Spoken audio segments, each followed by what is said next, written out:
Camille, you know, 20 years is a long time for Diversity Marketplace. Mm. And I know that a lot of, in that time, you've done quite a lot of research.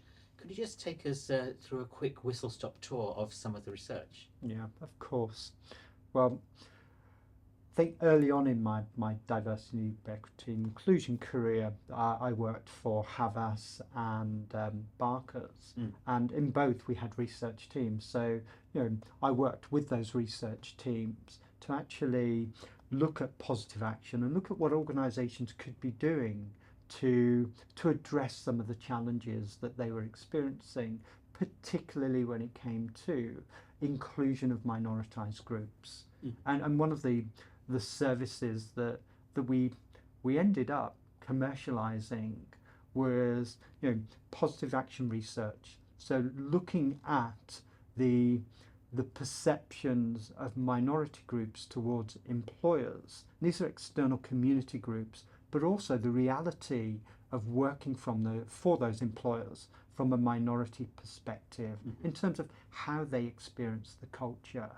And to date, we've done 42 of those research projects for various organisations, from the Welsh Assembly to police forces to universities, technology organisations, etc. And in every single one of those 42 pieces of research, we've found explicit cultures and hidden and shadow cultures. Tell us more about what you mean by hidden and shadow cultures.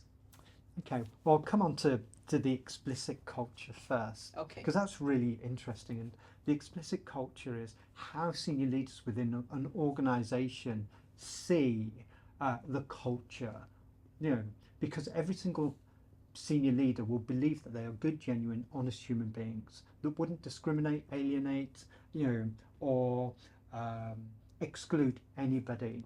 So, so they have this view of the organisation that's very positive. However, when you start to talk to individuals from minority backgrounds, their experiences of the culture is so different, and they will see a hidden or have a hidden and shadow culture that they experience.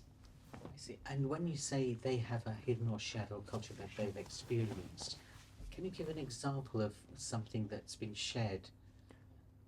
There are lots and lots of examples, but some of them are around sort of opportunities within the organisation, not given opportunities to develop, to grow, to go on different assignments. They're seen differently from the homogenous group. I see.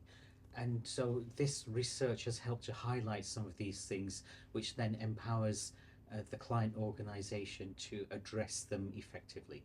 Yeah. So when we do the research, the final part of the research is, recommendations in terms of what the organisation could be doing differently to address the key issues that have been highlighted. So it's not just about outputs, it's also about impact. Absolutely. That sounds fascinating. I really want to hear more about that, but perhaps another time. So thank you very much again. Thank you.